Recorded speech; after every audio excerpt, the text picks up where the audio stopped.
Alright guys, so I thought I'd do a quick roundup of the weekend's boxing and I'd talk about all the big shows that happened at the weekend. So I didn't actually watch the McKinson versus Ortiz fight, but is anyone actually surprised? But I've seen the result, and is anyone actually surprised? I mean, fighting this prospect in America when you have two knockouts to your name. Um, I tried to beat him on points. I mean, it was never going to happen, was it? I mean, he got stopped in the end. But even if he did convincingly beat him on points, it wouldn't have mattered anyway, because he wouldn't have got the decision. And he wasn't going to stop him, so um, very predictable result. Um, Ortiz won, obviously, by stoppage, and yeah, I haven't watched the fight, but I'll probably watch it after, and I might give some thoughts then. So I did watch the other two cards, Conlan versus Marriaga and Dalton Smith versus Samo Mason. Before I talk about Michael Conlan's fight, Chris Jenkins versus McKenna, that was a disgraceful robbery. To be honest, I gave McKenna 1 round in that fight. So the fight went, in the first 5 or so rounds, McKenna was just brawling with Chris Jenkins. He was tucking up and both guys were at close range trading. And Chris Jenkins was clearly winning these rounds because McKenna's defence is awful. So the majority of punches Chris would throw would land cleanly. But it wasn't the case for the opposite. A lot of McKenna's shots were hitting Chris's arms. They were hitting his guard. So the first few rounds weren't close. Chris won pretty much every single round of the opening part of the fight, just due to McKenna's atrocious defence. From, say, the 6th round onwards, McKenna started utilising his jab. He started to fight at long range. But it still didn't matter because McKenna, he's so easy to drag into a brawl, and when Chris got up close and started to fight, McKenna pretty much abandoned his long range game and started to brawl. And I gave McKenna 1 of the last few rounds. I thought Chris won 9 rounds clearly, and obviously McKenna got a hometown decision.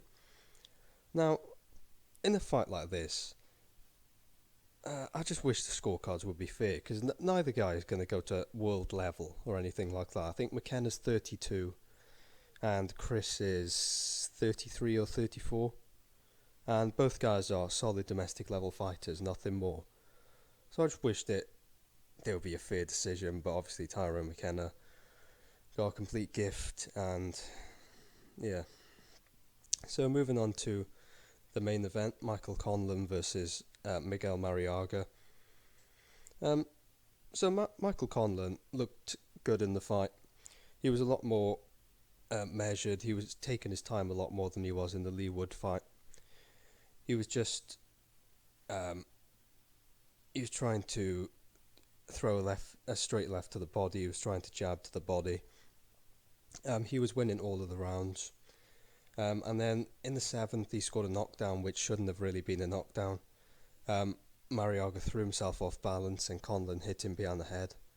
But in the 8th and 9th rounds, Conlan did score 2 fair knockdowns. So, but then in the 10th round, I think Marriaga showed all the flaws with Conlan's Adam Booth style. So in the 10th round, Marriaga comes out knowing that he needs a knockout to win. So he goes right at Michael Conlan and he's swinging, and Michael Conlan looked in trouble in that 10th round. Now, as is with Adam Booth fighters, if a guy comes out swinging and he catches Michael Conlan, it's obviously going to be clean because those guys don't utilise a guard. It's just purely head movement. So yeah, I thought Michael Conlan looked in trouble. I thought he was even rocked at one point. I thought his legs were going to go, but he managed to stay on his feet and he got a clear unanimous decision win in the end. But I've got to keep it real in regards to Michael Conlan. Adam Booth's style will never work on on the world stage. I mean, you saw what happened against Lee Wood. He got brutally knocked out. Um, Even someone like Miguel Marriaga, who is way past his best, gave him a lot of problems in the 10th round. He had him flustered and he was landing a lot of clean shots to the chin. So, if I'm honest, I don't think Michael Conlan will ever be an elite fighter or anything like that, just because of the style. I just don't think Adam Booth's style will ever really work on world level unless you're a truly elite fighter. You obviously had guys like David Haye and George Groves who made that style work on the world level, but unless you've got the type of athleticism and the speed and the power that those guys have, you're probably not going to make that style work. So I thought it was a good performance, but I don't think Michael Conlan will really go anywhere in his career. So the other card was Dalton Smith versus Samo Mason. I didn't watch any of the undercard. I don't think it was a very good undercard. But I've got to say, I'm very impressed with Dalton Smith so far in his career. He pretty much battered Samo Mason. He scored 3 knockdowns in the fight, and he stopped him in the 6th. It was a good performance. Samo Mason is obviously just a domestic level fighter. But still, Dalton Smith proved he was the level above, and yeah, he beat him convincingly. I think Dalton Smith looks very good so far. He's got good power. He's quite quick with his jab. And yeah, we'll have to see how he fares at a level above. Maybe he could take a step up in his next fight. And yeah, I look forward to seeing where he goes next. So thanks for watching, guys, and God bless.